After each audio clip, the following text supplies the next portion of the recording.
All right. Welcome, everybody. As you continue to come in, please let me know where you're tuning in from. Would love to hear where you're coming in.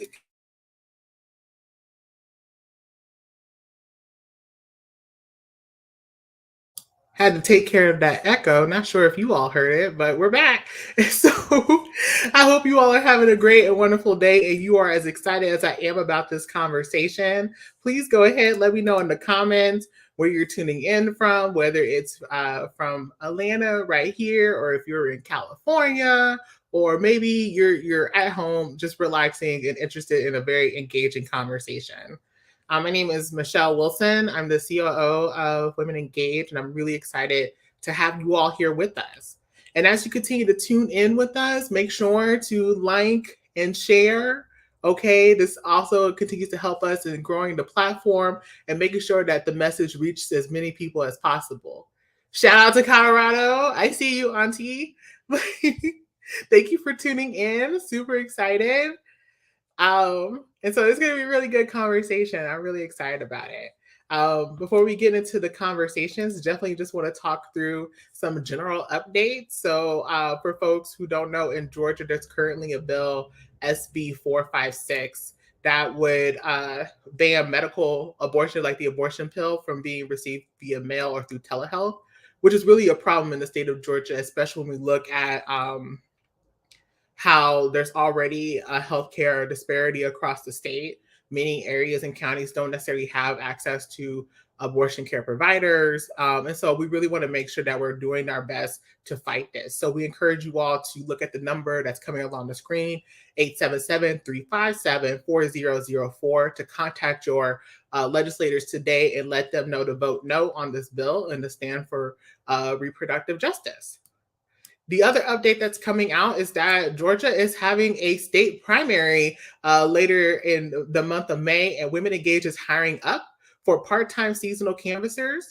This is a part-time position that pays $17 an hour. And so if you're interested or know anybody else, have them email their resume to info@womenengage.org. Again, that's to email their resume at info@womenengage.org. And so we're really encouraging folks to continue to do that as well. Next, I want to give a shout out to our co-sponsors, the Atlanta Reproductive Justice Commission, which was established in 2019. They currently meet every second Wednesday of each month.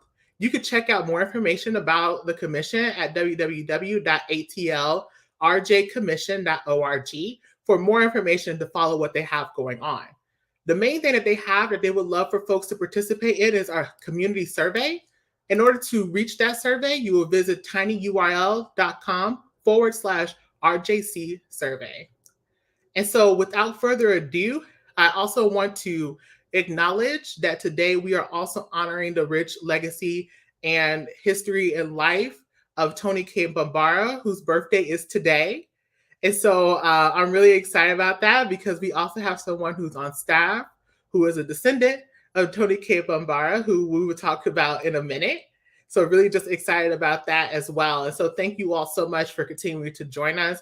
And as always, you can continue to get more information about shows like this and other opportunities coming up by visiting our website at womenengage.org or continuing to follow us on our social media platforms, both Instagram and Twitter, as well as YouTube. So we have all the things covered for you in this week. And so I want to go ahead and get started and start talking through the occasion of the moment that we're in. And so, oh, hello, welcome. I just saw somebody on YouTube. You're chiming in for Atlanta. We're so glad to have you. And so, today we have somebody really special with us, and that's Georgia Representative Mable Thomas. And so for folks who don't know, in 1994, a group of 12 Black women, one of which is Representative Thomas, formed a group, Women of African Descent for Reproductive Justice, where they were able to create not only the term for reproductive justice, but birth the movement. Representative Mable Thomas actually organized and convened the other 11 Black women, which led them to this moment. And she's here to tell that story. Women Engage was founded nearly 8 years ago by Malika Redmond, who will also be joining us in this conversation, who has been in the movement for nearly 20 years. And then next, we will have Zoe Bambara, who, while young, has been raised in the revolutionary tradition and is also the granddaughter of Tony K. Bambara. This is going to be a roundtable discussion where we have an intergenerational group of Black women and femmes here to listen in and learn about the rich history, legacy, and work of Black women's leadership and innovation, and how it continues to ripple and connect us all together in this movement as we work to achieve reproductive justice. And so I hope that you all will welcome, as I bring them onto the stage, Malika Redmond, Representative Mable Thomas, and Zoe Bambara. Hey, y'all. Hello. Hey, Michelle. Hello, everybody. I'm so excited for this conversation. I just want to go ahead and note now, like, I'm really honored, especially to have you with us, Representative Thomas. And, you know, we talked a little bit about this offline, but, you know, RJ is recently started hitting mainstream, like with more people saying the term, but they're not really understanding the history and the work behind it, especially the work that you put in that moment leading to that organizing. And so as a founder of the movement and the one who convened the group that birthday, I would love for you just to kick us off with some more context about, you know, your experiences and like what led you to that moment to convene the other 11 Black women together to birth reproductive justice. Peace and love. I'm Mable Thomas. I'm honored to be here. It's very important. And as I talk to people, I say one of the biggest issues in the United States clearly is the issue of reproductive justice and how Black women and other women of color and everybody is treated around a body, what we would call body autonomy. But before I go any further, Honorable Miss Zoom, oh my goodness, I love Tony Kate Bombard. I got to give you this story. During the time I was running for office for the first time in my whole life as for state representative, I ran into Tony at a reception and I gave her a piece of literature. And she said to me, I already got your literature. I live on Joseph B. Boone, which is now was Simpson Street then. So she lived in the neighborhood and was able to vote for me for state representative. And me and her, I just fell in love with her. And I can't say enough about Tony Kate Babar. She's progressive. She loved the people. And she lived right up the street from me at the time, which I was running for office. And when I tried to acknowledge her, she began to acknowledge me. So that's just how small the world is. And so I just honor you for just being in that line of wisdom and powerful women. Thank you. All right. Now what I want to say is, again, I want to thank the RJ Commission, who I'm a member of. I want to thank Women Engage for your work and your continued work around the issues that matter to people in their lives. And I want to honor Sister Song and all the organizations that have continued to carry the torch for our collective sense of power and justice. So here we go. Here we go. Here we go. The situation is, I'm cutting my phone off so it don't ring in the middle of this interview. Okay, so let's go. First of all, I was elected as state representative in 1985 as the youngest state representative in the state of Georgia. I was very active and in my work. When I was elected, I was able to pass the first mandated benefit in the state of Georgia that requires insurance companies to pay for mammograms, pap smear, and the prostate cancer test. And the uniqueness about that bill was that every woman, Democratic, Republican, Black, and white, were only the ones allowed to sign the bill. Never since that day has any bill passed in the General Assembly that all women of all races and all party affiliation signed off on the same bill. And when I left the legislature to run for a higher position, I got the opportunity to work as a consultant for the National Black Women's Health Project, founded by Billy Avery, the Honorable Billy Avery, out of Gainesville, Florida. And it was one of the most dynamic times that I remember in organizing and standing up for Black women and having an organization that's focus was on the health and wellness of Black women um, and Black girls and women of color and any other nationality that who could glean and understand the power of what was happening at that time. And so I ended up coming in as a consultant under Bill Avery, the chief. The chairman of the board was Representative Delegate, they call him Delegate um, Salima Marriott was the chairman of the board of this organization. And Cynthia Newbill, who had come from California specifically to handle the executive director position, but who is originally out of Virginia, and she is now president of the city council in Richmond, Virginia. So I was asked to come in as a consultant.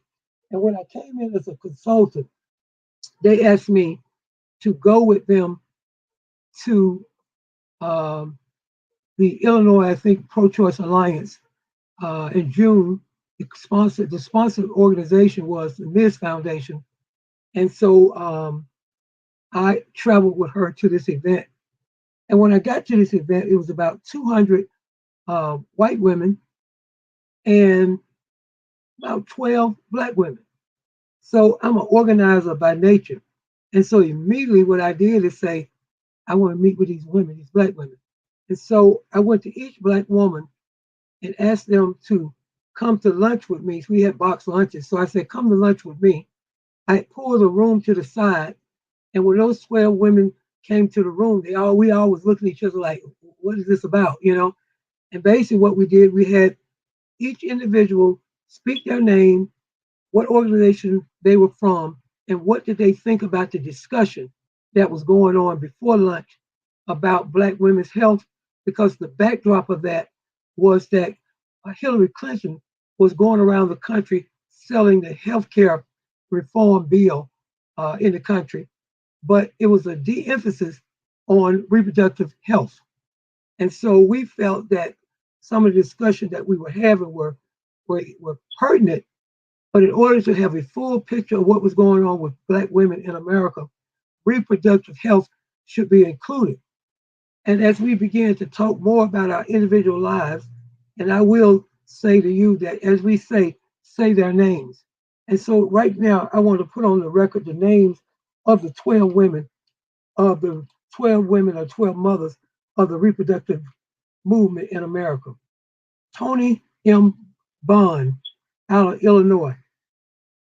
All of them, I don't have their states here, but it was at least 6 states represented, which the code of whether or not a person could be a national organization, they had to have at least 6 states. We had Reverend Alma Crawford, Evelyn S. Field, Terry James, Basola Margani, Cassandra McConnell, Ohio, Cynthia Newbill.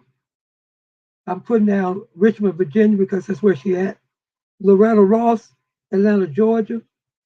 Elizabeth Terry, New Jersey. Mable Thomas, Atlanta, Georgia. Winetta P. Willis, Kim Youngblood, and I think that's the 12. And we not only discussed these issues, but what we did is we started a national organization called Women of African Descent for Reproductive Justice, June of 1994, which means prior to June of 1994, the word reproductive and justice had never been in the same sentence. We had reproductive rights, reproductive health, but never reproductive justice. And that's what we stand for. As Black women, we must stand for justice. And so we upped the ante and we decided to continue to meet as a group. And from that, we were able to get a full page ad in the Washington Post. We, as those 12 women, raised half of the money for the ad, and the other half was raised by the Miss Foundation. We collected over 800 signatures of women up throughout the country, and we put what we believe healthcare reform or healthcare should look like, and we made special emphasis to let it be known you cannot have a health discussion in America without having a discussion about reproductive health, but more essentially, as it relates to Black women, reproductive justice. And so, what I've noticed is that more and more people are basically talking about reproductive justice. And I also know that Sister Song and the collective, when they came along, they had to send a letter to Planned Parenthood and some of the other larger organizations, because what they were doing was they was actually taking the word as if they had created it, was using it to get tremendous funding for their organizations, and yet not giving acknowledgement to the 12 mothers who had come together. And just for the record, also, I was 36 years old when I was able to have a unction from the Lord to organize these Black women. And from that time, what we came up with is basically that you have a right to have a child, you have a right to not have a child, but if a family has a child, that child should be able to be raised in a situation where they're safe and a quality of life that is high, and not one that's destined for them to be on the bottom end of any social economic level. Now, since that time, the expansion of that has been, as we look at our lives as women, we cannot do our lives in silos. We as Black people have to do our lives in intersections of, because we are connected to so much, and every decision that made about us as Black folks has an impact on another part of our lives, whether it's our health care, whether it's the criminal justice center, whether or not we have uh, environmental circumstances that we can raise our children in. Everything, we are connected to the wholeness of who we are as a people. And we do believe clearly that as women, we have our own power, and we want to be say that we have body uh, autonomy, where we get to say what happens to our body, and not even our health professionals should lead us in that issue. It's between us, our God, and our family as we come together to make our decisions. So we're in this room, and we don't know each other, but there was no such a thing as social media. So what we used to do is we used to convene our calls by conference call, at least monthly, and where we would talk about the different issues that were coming up, and to make sure that we were on what we would call a cutting edge of what was going on in reproductive rights, justice, and health issues. But we really do know that reproductive health is good, but at the same time, and reproductive rights is good that we have access to abortion and access to contraceptive services, but justice, no justice, no peace. No justice, no peace. And so I'm going to kind of cut it off there because I got so much inside of me. So I'm going to cut it off. So Malika, you can get into the questions. That was powerful. I'm like sitting here like a schoolgirl taking notes, Representative Abel Mable Thomas. Because it's just so powerful, and the connections. When I was a student at Spelman College, I came to Spelman College in 96. And that's when at Spelman they had just started the major of the comparative women's studies major. But as an incoming student at Spelman, we had to take what they called the African diaspora in the world, which was like, this kind of collection of courses that in literature, where we learned about a lot of things. And one of the things that I remember learning about was the Black Women's Health Project conference that happened at Spelman in the 80s, and how the thought was there might be a couple hundred women that would gather for this event, but in fact there were thousands that came to the campus. And So I'm just connecting dots as a student, who got a chance to read and learn about these things, and your the work that you have done over the years. And it's just really an honor to be in your presence, an honor to be connected with you as part of the commission, the Reproductive Justice Commission for the city of Atlanta, and be a member along with you.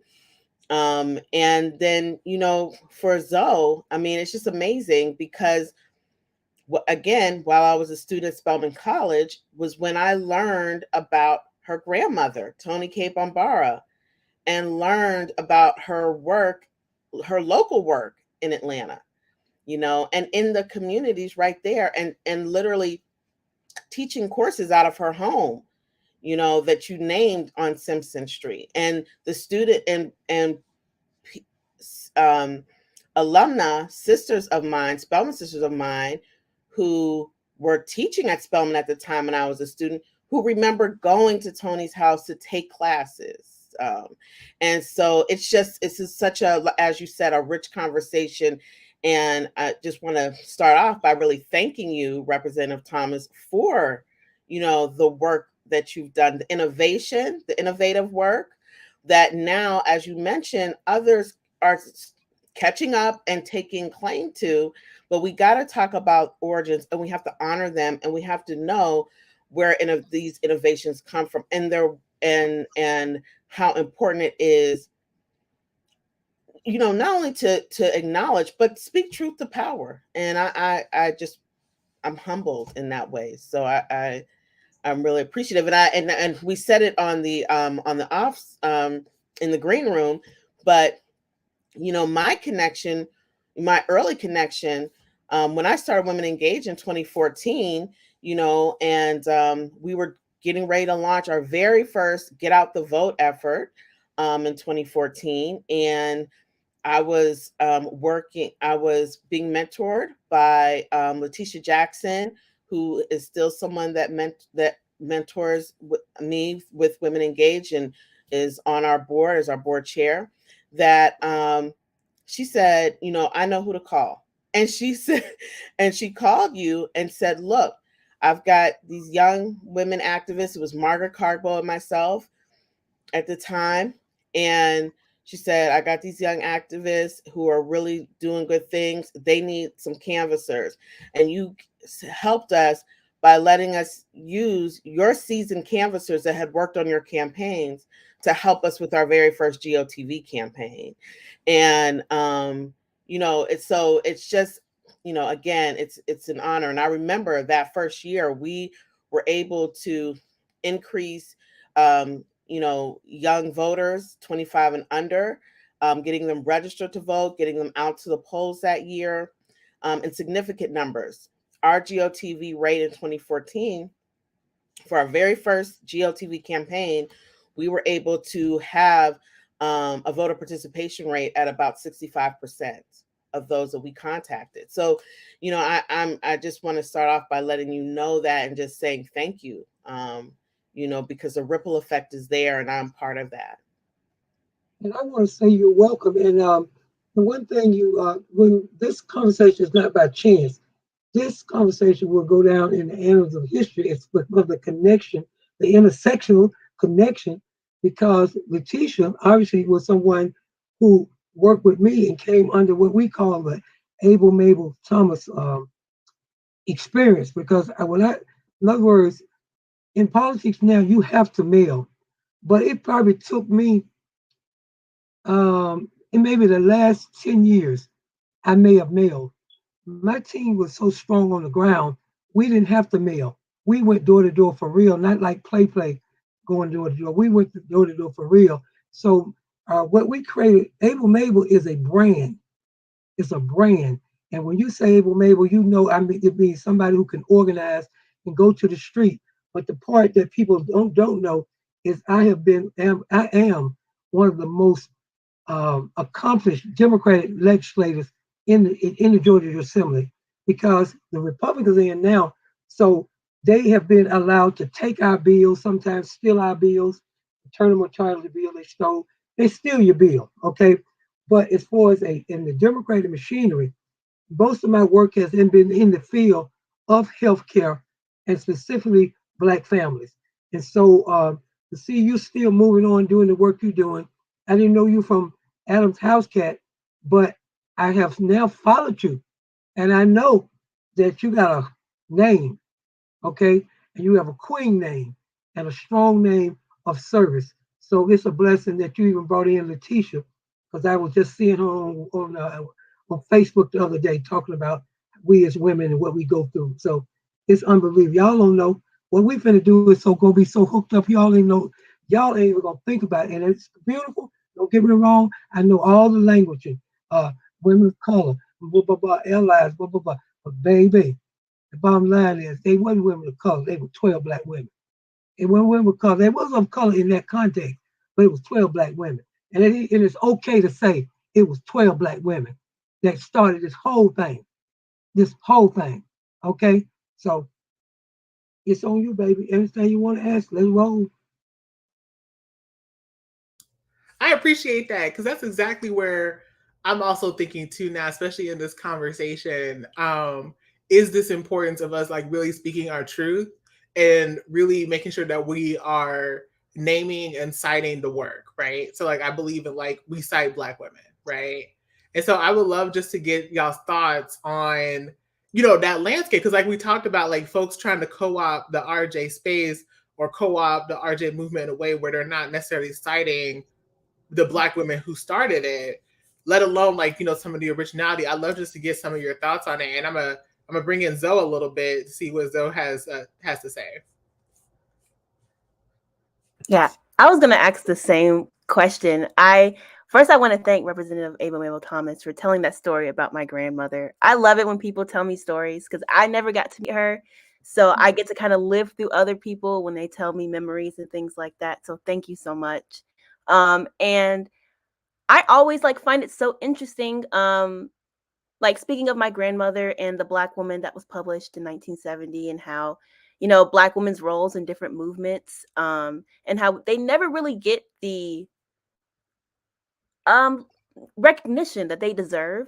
And I just find that so interesting that through different generations we kind of see the same things happening, and even if it's not as aggressive as it was maybe 50 years ago, it still happens. So as Michelle was saying, I would love to kind of hear the things that you, Representative Thomas and Malika, you guys went through navigating this space and what challenges you might have had as Black women. Okay, that's good. Let me tell you one thing. I'm a very spiritual person in terms of I couldn't have made it as long as I've made it in politics and be progressive all the way through. I remember when I first came to politics, I used to wear African clothes, and they said, "Baby, that's will never work. Ain't no never work." And I was like, "Well, I'll switch up, put a couple of nice suits on too, but I'm gonna always have some type of African attire that they have to see. They have to recognize me as the queen that I am." And so, um, I think that we as women have not told our stories. That's one thing. And I'm definitely one who didn't tell my story because I just was doing it. Now, let me just tell you this: when we as 12 women came to that particular conference, I know I had no idea what would happen at that conference. It's that, but I do have a hearing for the Lord, and so when I went in there, I saw what, just 12, only 12 of us. So it must be something about us 12 that we were at this conference with all them white folks. Just couldn't tell it like it is.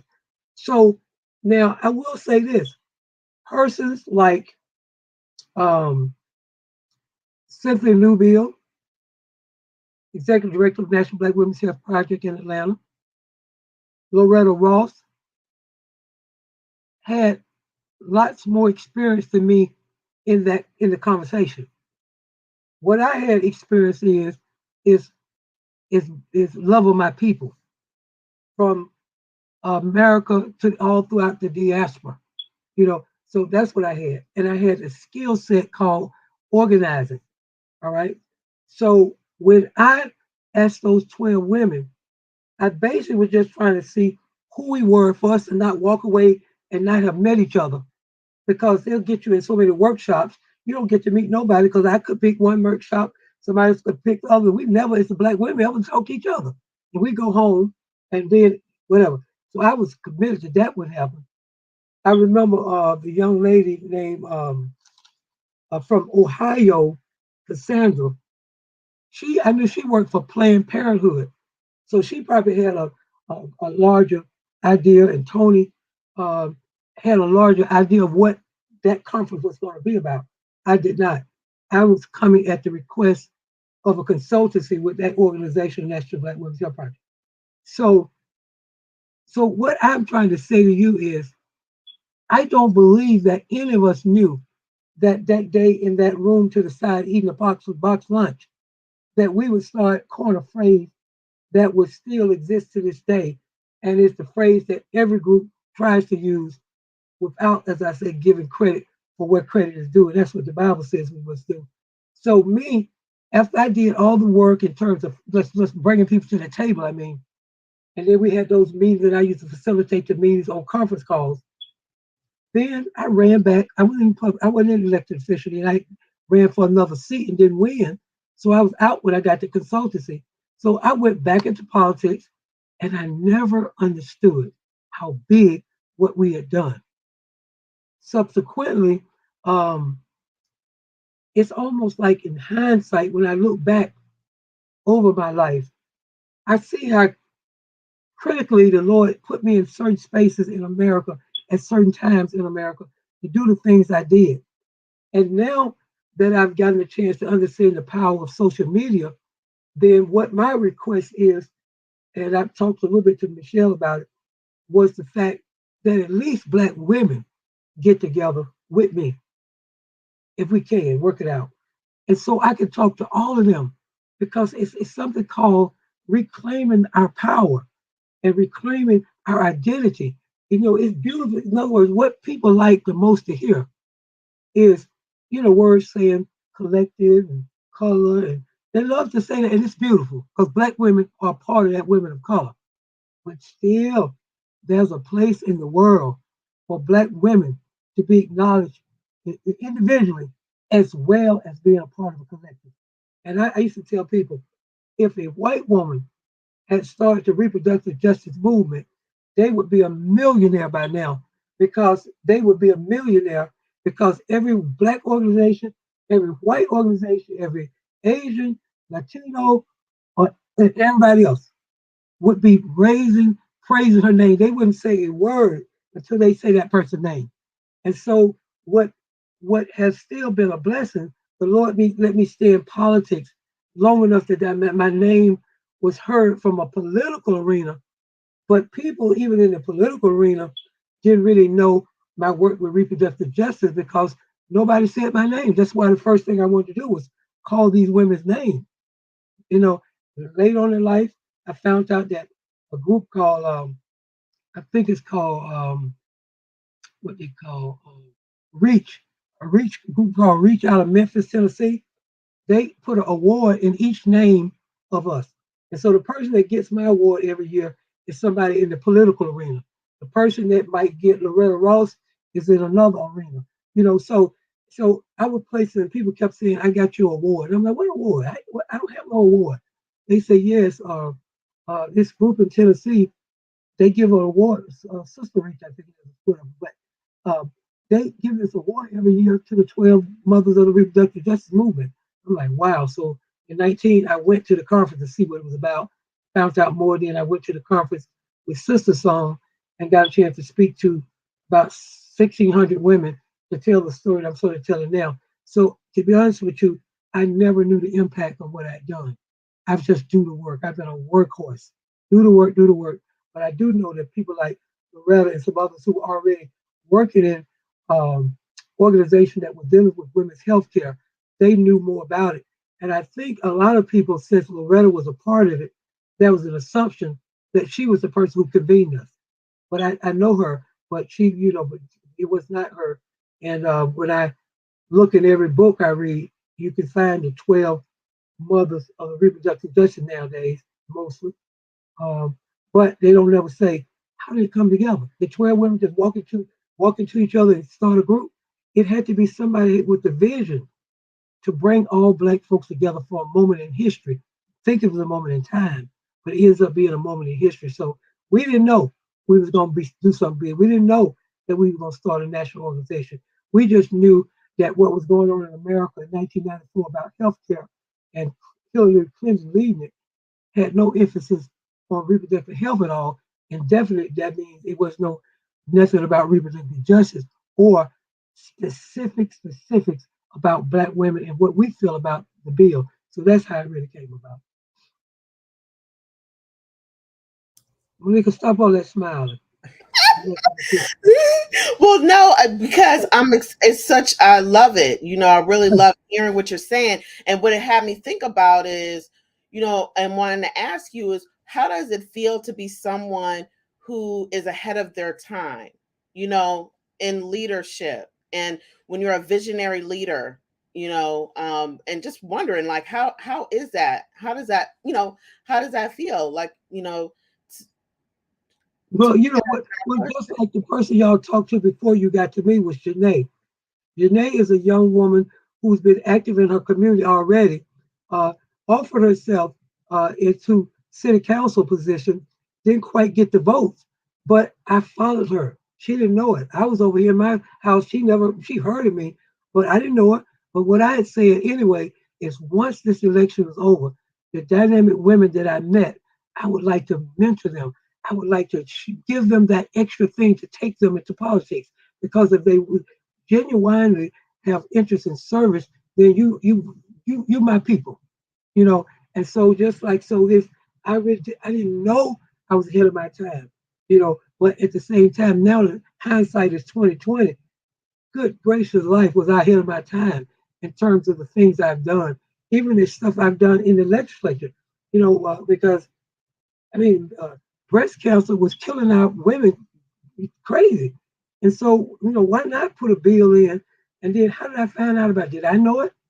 The whole thing in power in politics is to have a listening, to be able to pay attention to other people, what they're doing.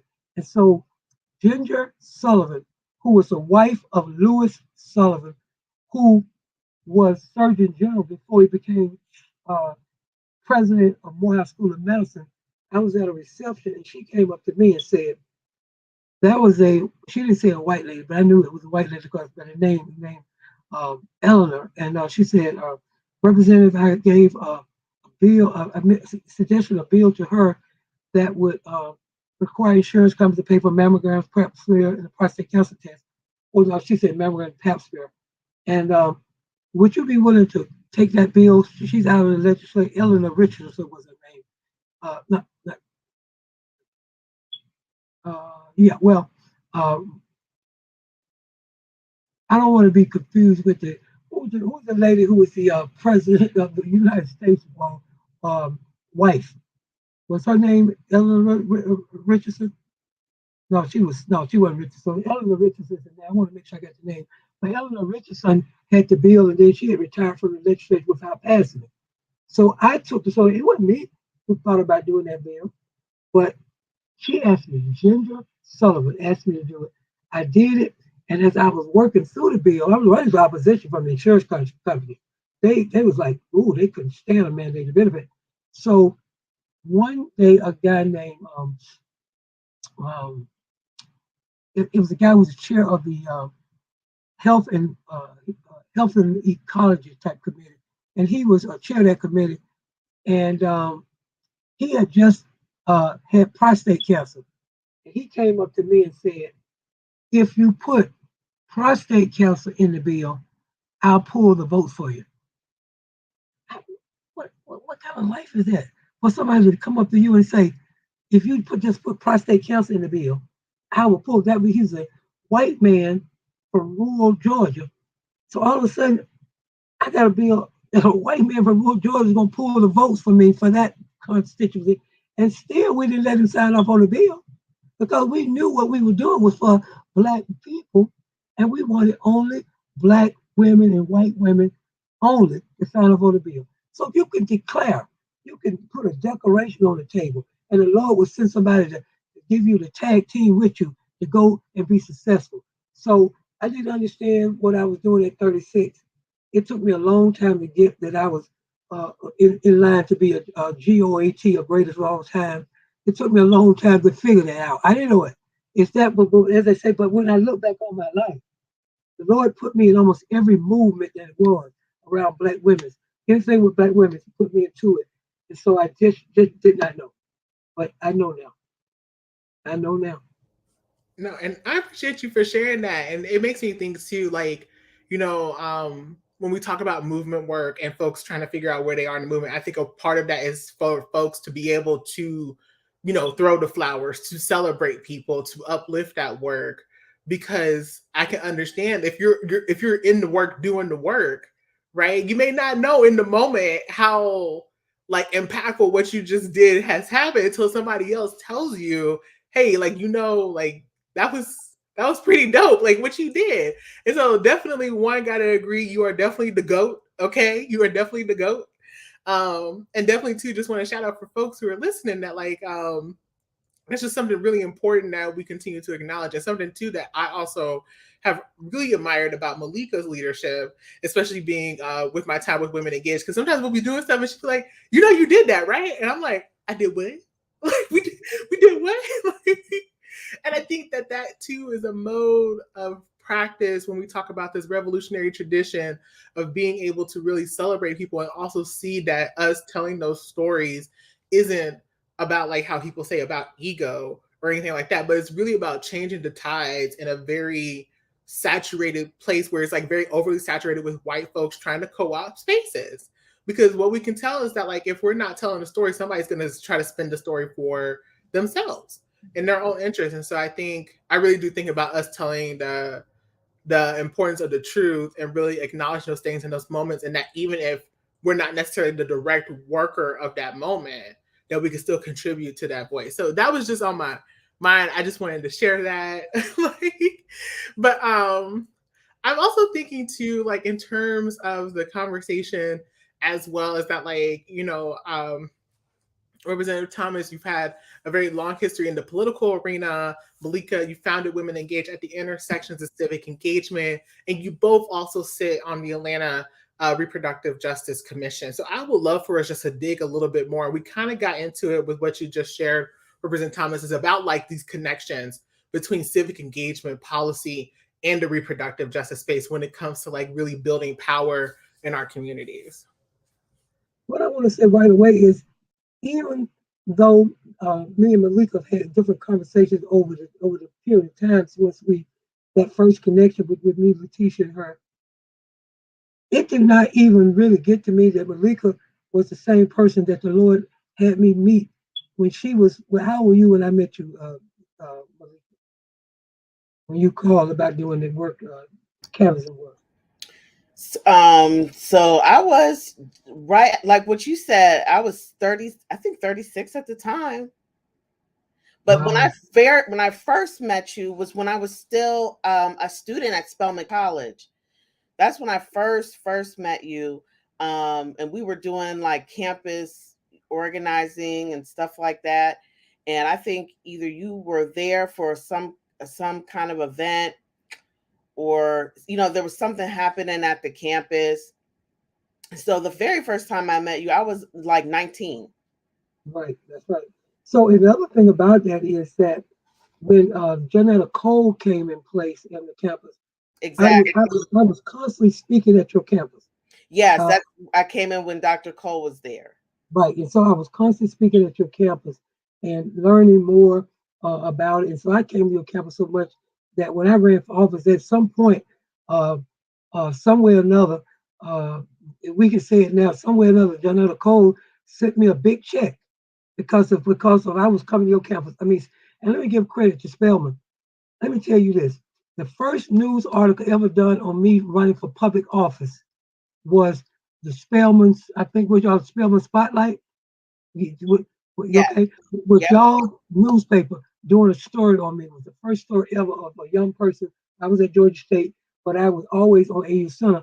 And eventually, once I won, obviously once I won, AU Center used to be. I had all the schools in AU Center, so I spent a lot of time on campus.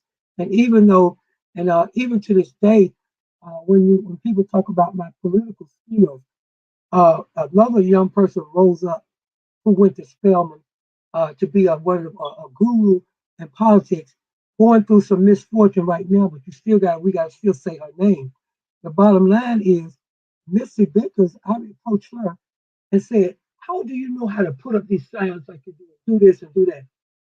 She said, when I was a student at Spelman, this is what she started. I used to see you in your work. And so when I started doing political politics, I started doing the way I saw you do it. So what I'm trying to say is we touch so many people's lives that we don't even know about, but who are watching us. So you always got to be careful. You're trying to have a high standard because people are watching us and looking at the decisions and looking at what we're doing. And so it's just that now we're free to really actualize and speak and be proud of it. Ain't about ego. It's about we did this, and let me give you one last story. Here, once I'm at a conference, and all of a sudden, Kathy Cox with a C comes in, and she's running for governor of the state of Georgia, and she starts talking about this bill that passed in the General Assembly that all women, all Democrats, all Republicans signed off, trying to get women to get together to vote for her. Right? She happened to look in the room, and I'm in the room, and she said something like clicks in her head, and she says, um, "Representative Mabel, oh, you were there during that time." I say, not only I was there, it's my bill.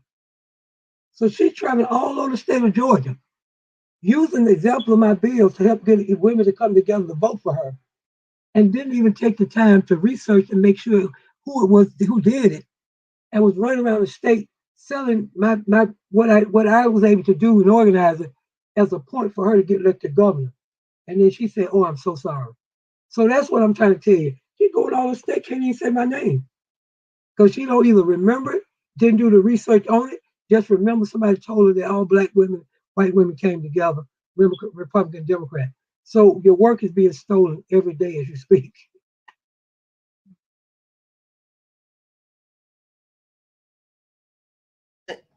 I think it is important for us to talk about, the co-opting and of our innovations, and what that means, because we have to name it, in order to also be able to do something about it and hold people accountable to those actions.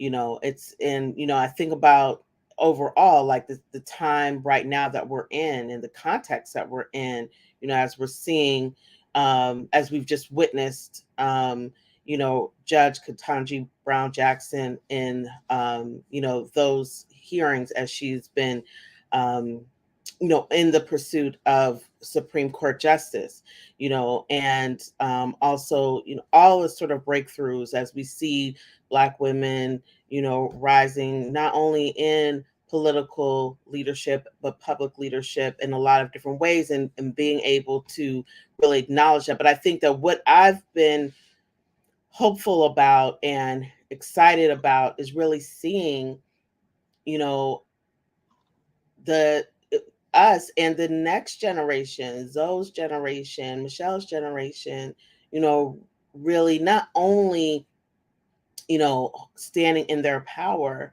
but looking back, learning their history, and using platforms to, public platforms and opportunities to, really empower themselves and give each other flowers and those that came before them flowers unapologetically, naming and being proud of, who they are as Black women, girls, and femmes in this work.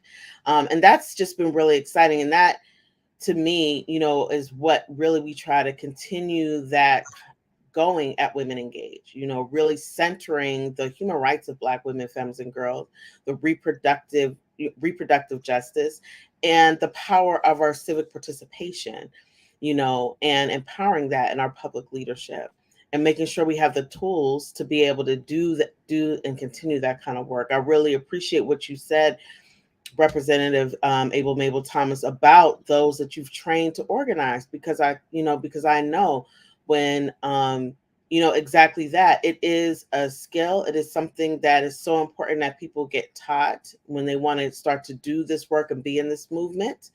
And so, there's so much there, and we are so proud to continue on that path. And I want to say too, the particular bill we think was very important because Black women, maternal mortality, Black women die 3 to 4 times more than white women at childbirth. And when they say childbirth, they don't say it like at the day you had a baby. It's out to a year how they deal with the statistics. And Renita Shannon put a bill in to expand Medicaid from 2 months to 12 months, and she allowed me to be the second signature. And and so we organized around that. But basically, what they did is they took the bill. They took the bill and started to act like it was theirs by starting a study committee on it. Did not put me or Renita on the study committee, and put to they because but the unique thing about it is the reason I was telling Janae here and others that I got to write a book because I know the backstories. I know the backstories over almost anything that's happening in Atlanta or at the state level dealing with women. I know the backstory, and so the backstory was they put there was they had a study committee putting together. I came into the study committee and just to listen to the debate on whether they should have one. And when the chairperson of the study committee knew me because I'd done work with her committee on midwifery, put in the first study committee on the midwives. And so me and her was pretty cool. And so when she saw me in the room, she didn't know she was setting it up beautifully, favor of the Lord. She says, I have in here my good colleague, Representative Able Mable Thomas, and I want to see if she would like to speak on this issue and whatever. And so I got there after she said all that good stuff about me. I walked up to the podium area and looked at each member of that committee. It's a pretty large committee. I looked at each person, got a little quick pause, and looked at them. And then guess what I said? Y'all heard what she said, who I was. Like that, everybody bust out laughing, right? So I say, what I would like to do now is I would like to put an amendment to the study committee. And they say, huh? I'd like to add an amendment that at least, if it's because usually it's a 5-member study committee, I say that at least 2 women of African descent must serve on the study committee. They was not ready for. They weren't ready for that. They weren't ready for that. And so, and the reason why it was important is, down there at the Capitol, they don't try to talk race. They always try to act like the color, diversity, but not saying it got to be 2 Black women out of the 5. It got to be 2. There could be a white woman too, but 2 Black women, whatever. And so they was like, what? And so in the end, she asked the law department who'll be there with us, legal. Can we do that? And can we expand it? And what can we do? They said, oh, yeah, that's fine what you're doing. And they made the motion. I think it was it might have been Karen Bennett made the motion, and then the gentleman from Augusta, he says, I'd like to just change that just a little bit. He said, I'd like to say not a minimum of 2, which means you could put 3 Black women on if you want to. Boy, we Representative Howard said that, and so it ended up. So no matter what was done, they had to have 2 Black women on that study committee because I amended the bill. So not only do I pass bills, I can go into committees and amend other people's bills.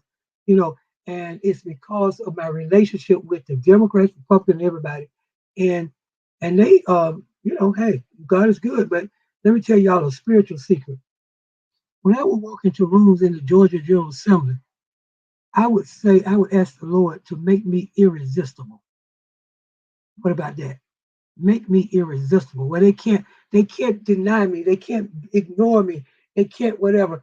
And basically the Lord would let me go in rooms and change bills and do all kinds of stuff. And I walk out the thing, black people, right? When I walk out, black people tear my phone up.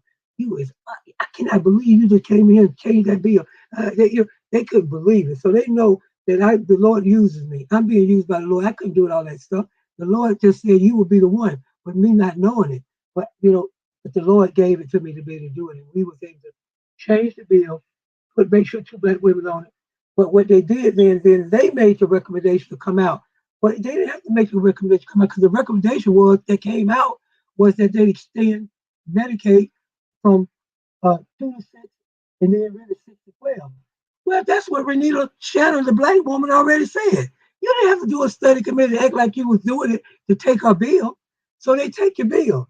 So when we were dealing with maternal mortality, we were able to get 28 million or $21 million in the budget in a pandemic, put $500,000 in the budget for Morehouse School of Medicine for a Center for Excellence dealing with research, training, and community engagement, and um, and then made sure that we did what we call, and I like to train people on this particular way of doing organizing, where it's in real time. And what I mean by that, we had convened a group of about 40 women of all midwives, doulas, healthcare professionals, doctors, legislators, state representative, and state senator.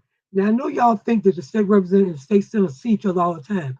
The most time we see each other as state representatives, state senators is when we go to the women's caucus meeting. Other than that, we're in a whole separate body. They're the body. So we don't see each other like that at the elevator. But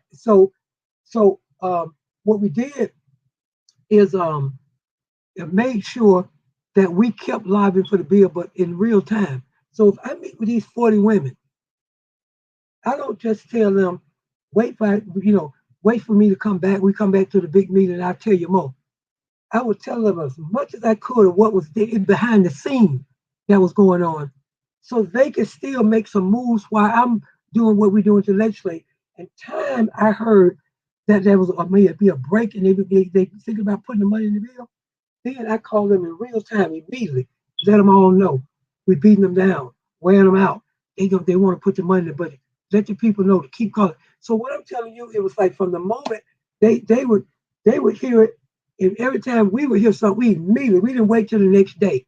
Right away, this is what's going on. We kept giving the advocates the backstory, which gave them more power when they was lobbying because they knew the backstory.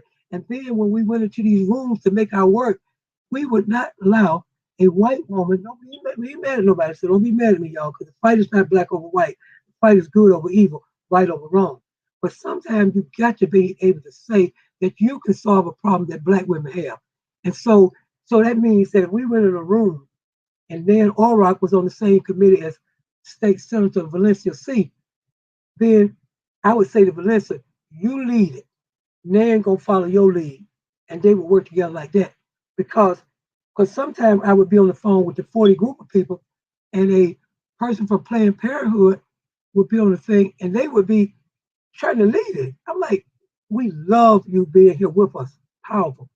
But this is a black led movement to get maternal mortality changed, Medicaid. It's our lead. And it's okay for you to be behind us. It's okay because we're going to get the money in the budget. And people told us we'll give you $5 million and then come back next year. And and people shaking their head on the call. That's what I said. I said, I know y'all been shaking your head on the call. I said, but I'm closest person you're gonna find the Babe Ruth. Babe Ruth, as a baseball player, used to say, get to the bat and point to which field where he was going to hit the ball. He would say left field, and he would hit a home run into left field. So I said, I'm calling it. We will get all of the 21 million. We will not get 5 million this year and 15 million next year. We will get it all. And so I put a declaration on the table and made black women stand with my declaration. Don't be afraid I can't do it. We can do it. And so that's how the maternal mortality piece go. But now let's go further. This is an election year now. So in the election year, guess who's carrying the water for Medicaid expansion from 6 to 12? White women doctors, white men doctors in the Senate put put money in the budget to say they want to expand Medicaid because they want to be able to use it in their campaigns. Listen to me, y'all. But we charged the grounds to get it to be just to go from 2 to 6, and now without even no argument, they immediately once Karina and others asked for it, and other legislators asked for it.